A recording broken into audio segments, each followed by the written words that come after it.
சாஸ்திராச்சார நேயர்களுக்கு நமஸ்காரம்.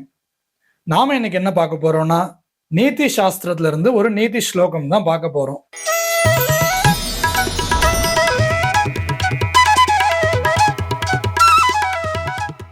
நீதி அப்படின்னா மாரல் அப்படின்னு அர்த்தம். மாரல் வேல்யூஸ் கொண்ட ஒரு அழகான ஸ்லோகம் பார்க்க போறோம். உதயே சவிதா ரக்தஹா ரக்தஸ்சாஸ்தமனே ததா சம்பத்தோ விபத்தௌ ச மகதாம் ஏகரூபதாம்.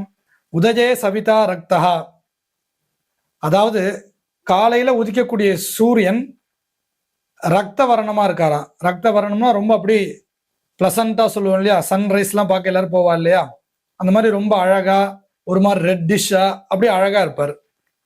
ரக்தஸ்சாஸ்தமனே ததா, அதே மாதிரி தான் சன்செட்டும் இருக்குமா. ஏன்னா எல்லாரும் சன்செட்டும் பார்க்க போவா. அதே செகப்போட அதே ஒரு ரெட்டிஷோட ஒரு பிளசண்டான ஒரு இதுவா தான் அஸ்தமனத்திலையும் சூரியன் இருப்பாராம். சம்பத்தோ விபத்தௌ ச மகதாம் ஏகரூபதாம். அப்படி சூரியன் எப்படி அஸ்தமனத்திலையும் சரி உதயத்திலையும் சரி ஒரே மாதிரி இருக்காளோ, மேன்மையான மக்கள் அவளுடைய செழிப்பான காலத்திலையும் சரி கஷ்ட காலத்திலையும் சரி ஒரே மாதிரி தான் இருப்பாளாம். ஒரு உதாரணத்துக்கு ஒரு சின்ன கதை சொல்றேன். ஒரு ஊர்ல ஒரு ராஜா இருந்தாராம். ரொம்ப நீதிவான், ரொம்ப நியாயமா இருப்பார், தர்மத்தை விடாம கடைபிடிப்பார், தாம் மக்களை ரொம்ப செழிப்பா வச்சிருந்தாராம். அவரோட ராஜ்ய காலம்னு சொன்னா அது ரொம்ப செழிப்பான ராஜ்யம் அப்படின்னு பக்கத்துல இருக்க ஊர்லாம் பேசிக்கொள்ற அளவுக்கு ரொம்ப செழிப்பா இருந்தாராம். அப்படி அவர் ராஜ்யம் பண்ணிட்டே இருக்கார். ஒரு சமயம் திடீர்னு ஒரு இயற்கை சீற்றத்தினால அந்த ராஜ்யத்துக்கு பெரிய பஞ்சம் வந்துடுறது.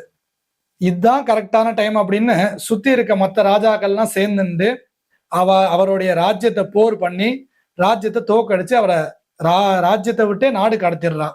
இவர் வேற வழி இல்லாம நாட்டுல இருந்து வெளில போய் அங்கங்க தெரிஞ்சு ஒரு காட்டுக்குள்ள போய் அங்க இருந்த காட்டுவாசிகள்கிட்ட உதவி கேட்டு அங்க அவளுடைய அடைக்கலத்துல அங்க போய் அவர் காட்டுவாசிகளா இருக்கார்.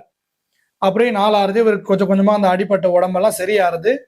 காட்டுல காட்டுவாசிகளுக்கெல்லாம் நிறைய விஷயம் தெரியாது இல்லையா, அவளுக்கு நீதிகள்லாம் சொல்லி கொடுத்து இப்படிதான் இருக்கணும் இதுதான் அப்படின்னு அவளுக்கு மாரல் இதெல்லாம் சொல்லி கொடுத்து, தர்மம்னா என்ன, இது சரி இது தப்புன்னு அவளுக்கு படிப்பறிவு கொடுத்து அங்க அவளால போற்றக்கூடிய ஒரு மனுஷனா மாறி அப்புறம் அந்த காட்டுவாசிகளுக்கு ராஜாவா மாறினாராம். அவளுக்கெல்லாம் ராஜாவாகி திருப்பி அந்த காட்டுவாசிகளை கொண்டு தன்னுடைய விட்ட ராஜ்யத்தை மீட்டு எடுத்து ரொம்ப செழிப்பா ஆட்சி பண்ணாருன்னு அந்த கதை பூர்த்தி ஆறுது. இதுல இருந்து நம்ம என்ன தெரிஞ்சுக்கணும்னா, நம்மளுக்கு கஷ்ட காலம் வரும், நம்மளுடைய செழிப்பான காலமும் வரும். ஏன்னா காலம்ன்றது ஒரு கிளாக் மாதிரி, ஒரு நாள் மேல இருப்போம், இன்னொரு நாள் கீழே இருப்போம். அது முக்கியம் இல்லை. கஷ்ட காலம் வந்தாலும் சரி, நம்மளுக்கு சுகமான காலம் இருந்தாலும் சரி, ரெண்டுத்துலயும் நம்ம சமமான ஒரு கேரக்டரோட ஒரு குணங்களோட எப்பயும் மேன்மையான மனசோட இருக்கணும்னு இந்த ஸ்லோகம் நம்ம எல்லாருக்கும் ரொம்ப அழகா புரிய வைக்கிறது. உதயே சவிதா ரக்தஹா ரக்தஸ்சாஸ்தமனே ததா சம்பத்தோ விபத்தௌ ச மகதாம் ஏகரூபதா. நமஸ்காரம்.